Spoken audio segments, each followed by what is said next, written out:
ಖಂಡಿತವಾಗೂ ಈ ಬಜೆಟಿನ ದೊಡ್ಡ ಸಾಧನೆ ಅಂದರೆ ಹೆಚ್ಚು ಪೇಜ್ಗಳಿದೆ.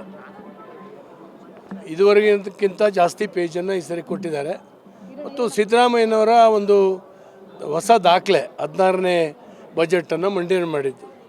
ಅಷ್ಟು ಬಿಟ್ಟರೆ ಬೇರೆ ಯಾವುದೂ ಇಲ್ಲ. ಸಾಲದ ಪ್ರಸ್ತಾಪ ಮಾಡಿದ್ದಾರೆ, ಸ್ವಲ್ಪ ಬೆಂಗಳೂರಿಗೆ ಸಿಕ್ಕಿದೆ.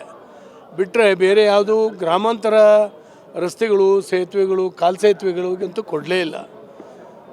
ಮತ್ತು ರೈತರಿಗೆ ಕೊಟ್ಟಿದ್ದು ಬಹಳ ನಗಣ್ಯ. ಹಾಗಾಗಿ ಈ ಬಜೆಟ್ಟು ನಮಗೆ ತೃಪ್ತಿ ಕೊಡಲಿಲ್ಲ. ಗ್ಯಾರಂಟಿ ಕೊಡೋದ್ರ ಮೂಲಕ ಮತ್ತು ಬಂಡವಾಳ ವೆಚ್ಚಕ್ಕೆ ಅತ್ಯಂತ ಕನಿಷ್ಠ ಹಣವನ್ನು ಇಟ್ಕೊಂಡಿದ್ದಾರೆ.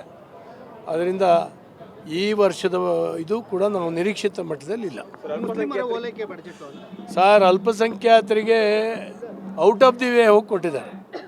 ಔಟ್ ಆಫ್ ದಿ ವೇ ಹೋಗಿ ಅದೇ ಮುಜರಾಯಿ ಕೊಡಲಿಲ್ಲ.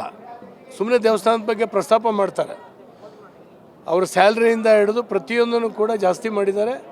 ಮತ್ತು ಅಲ್ಪಸಂಖ್ಯಾತರಲ್ಲಿ ಮುಸ್ಲಿಮರಿಗೆ, ಕ್ರಿಶ್ಚಿಯನ್ರಿಗೂ ಇಲ್ಲ, ಜೈನರಿಗಿಲ್ಲ, ಬುದ್ಧರಿಗೂ ಕೂಡ ಇಲ್ಲ. ಬೌದ್ಧಿಗೆ ಒಂದು ಯಾವುದೋ ಒಂದು ಇದನ್ನು ಪ್ರಸ್ತಾಪ ಮಾಡಿದ್ದಾರೆ. ಬಿಟ್ಟರೆ ಬೇರೆ ಏನೂ ಇಲ್ಲ. ಅದನ್ನು ಔಟ್ ಆಫ್ ದಿ ವೇ ಕೊಟ್ಟಿದ್ದಾರೆ. ಎಲ್ಲದೂ ಕೂಡ ಮಕ್ಕಳ ಸ್ಕಾಲರ್ಶಿಪ್ಪಿಂದ ಹಿಡಿದು, ಫಾರಿನ್ ಸ್ಟೂಡೆಂಟ್ಸಿಂದ ಹಿಡಿದು, ಅವರ ಮೌಲ್ಯಗಳ ಸ್ಯಾಲ್ರಿಯಿಂದ ಹಿಡಿದು, ಹಾಸ್ಟೆಲ್ಗಳು, ಅವರಿಗೆ ಹೊಸ ಹೊಸ ಶಾಲೆಗಳು, PU ಕಾಲೇಜುಗಳು, ಇವನ್ನೆಲ್ಲವನ್ನೂ ಕೂಡ ಓಪನ್ ಆಗಿ ಮಂಜೂರು ಮಾಡಿದ್ದಾರೆ. ಓಲೈಕೆ ಬಿಟ್ಟು ಬೇರೆ ಏನೇನು ಸರ್?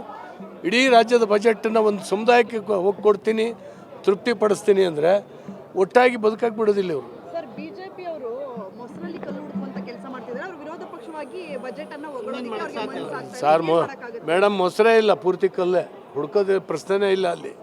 ಆದ್ದರಿಂದ ಗ್ಯಾರಂಟಿ ನ್ಯೂಸ್, ಸುದ್ದಿ ಖಚಿತ, ನ್ಯಾಯ ನಿಶ್ಚಿತ.